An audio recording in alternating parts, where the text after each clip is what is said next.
Good morning. Today I guess I should say Seattle, day 3. Today we are going to be doing a underground tour. Apparently there's part of a city underneath Seattle, so we're gonna go do that. Then we're gonna walk through Pike's Place again and probably head back to our hotel, pack up our stuff because we get on our cruise ship tomorrow. So yeah, so now we're heading down there, and they said it should be about a mile walk. We'll see.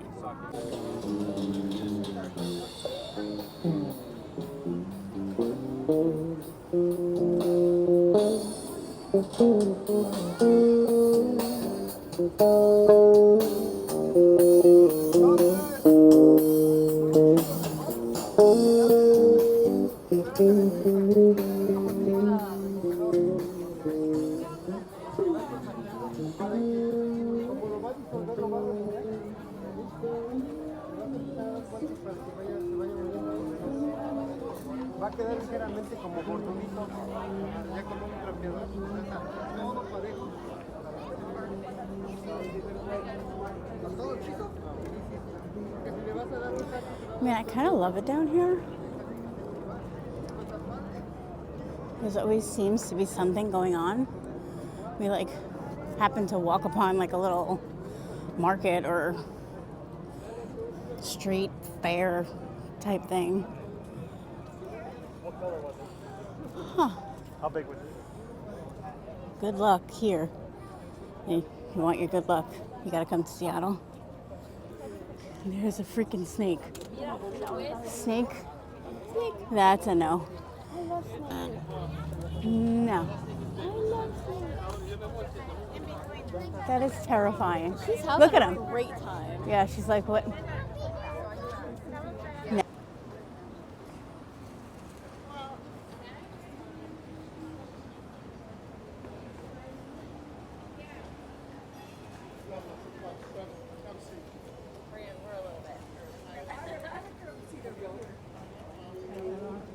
That's where we're going.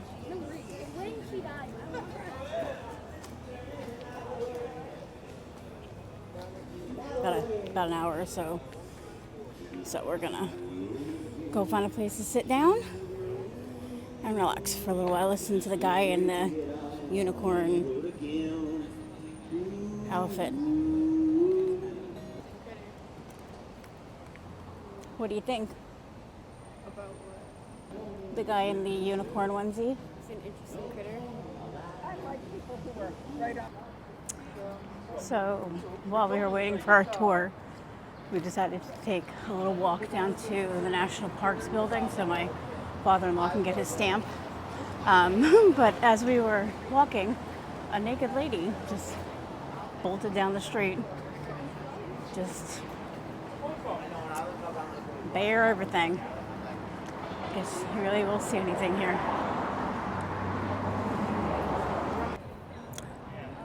So we're sitting here waiting to go for our tour, and I'm not sure what's going on behind me, what they're going to be doing, but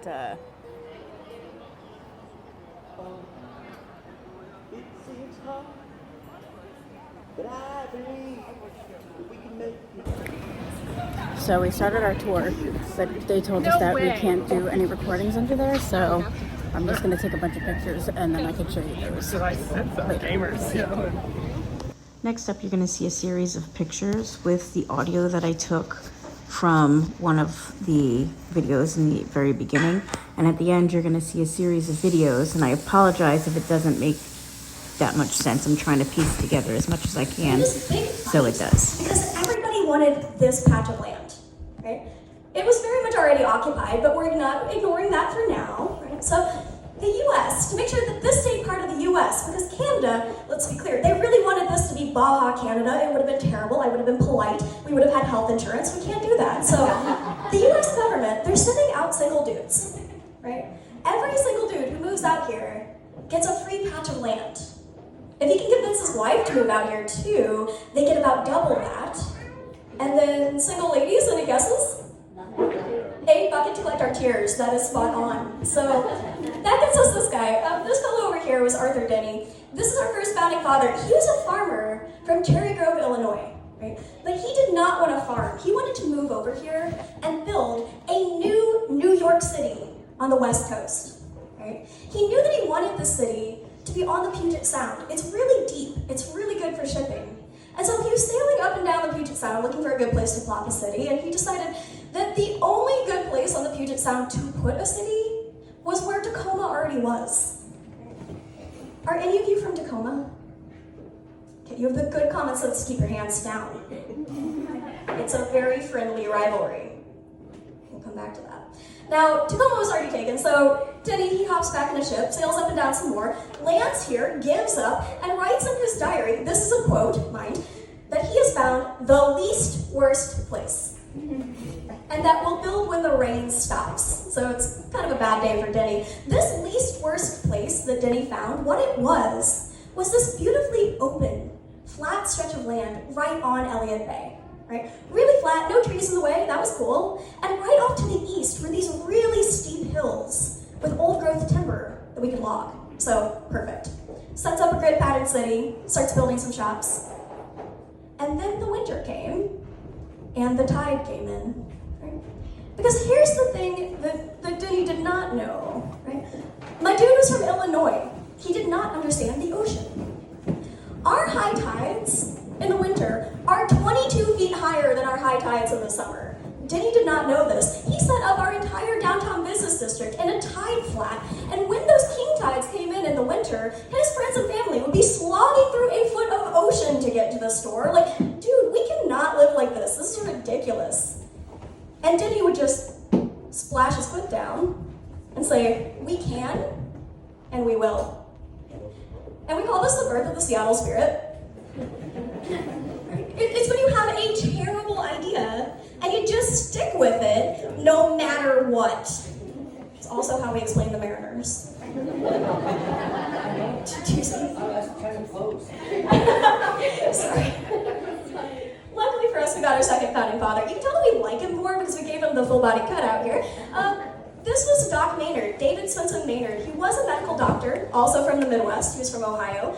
He and his wife were trying to get divorced, but that was not easy to do back then. So they agreed the best way to get divorced, he was going to leave her in Ohio and go out west on the Oregon Trail, paying his way by saving people who were dying on the Oregon Trail. Did any of you play the video game Oregon Trail? Together now, room. What did you die from? Dysentery. Yes. Brilliant.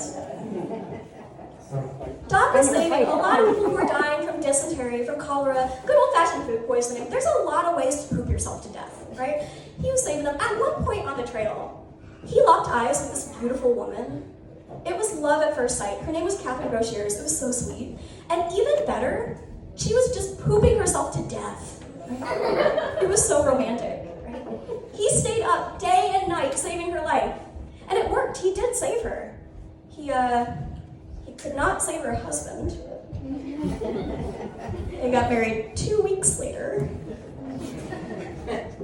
So Catherine was moving here, and that now meant that Doc was moving here. And he showed up, took one look at our city that was somehow underwater and yet dry, was like, that is not gonna work for me, brought us our first bar. Thanks, buddy. He also built our first blacksmithery. And the most important one, how to put those, he brought us our first house of negotiable affection. If you're laughing, explain to the people who are not. He did some cool stuff, right? When he moved here, he learned the Chinook trading jargon, he learned the Shutsi, he was talking with the Duwamish and Squamish tribes, and he decided that even though he was already the town's only medical doctor and our only blacksmith, that he would study for the bar exam by candlelight at night so that he could write treaties with the Duwamish. Right? And we think those treaties were probably decent because the second he died, the US government lost them. Right? So he tried. He did some cool stuff, but much like Seattle, there, that is where we are. A chunk of animal bits that you had to melt down. He left his glue chunk on an open fire, walked off.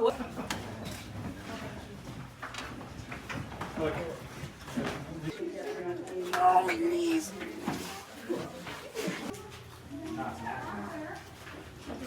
Oh, that's not. Just look right here.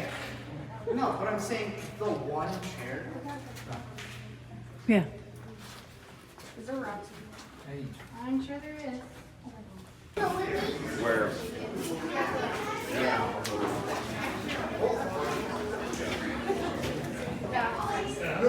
Sounds like your parents' basement.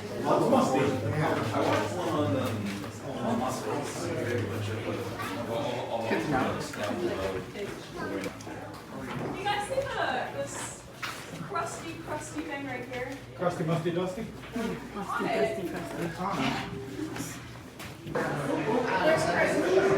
She's in the other room.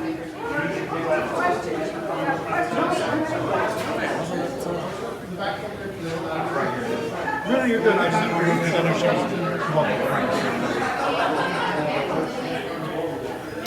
So that's one of the. Okay, so we just finished our tour.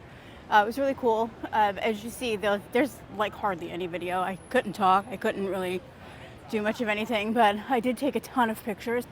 And then next we're gonna head down to Pike's Place again, but I think I'm just gonna end this video here because I don't want it to be like too metal with a lot of stuff.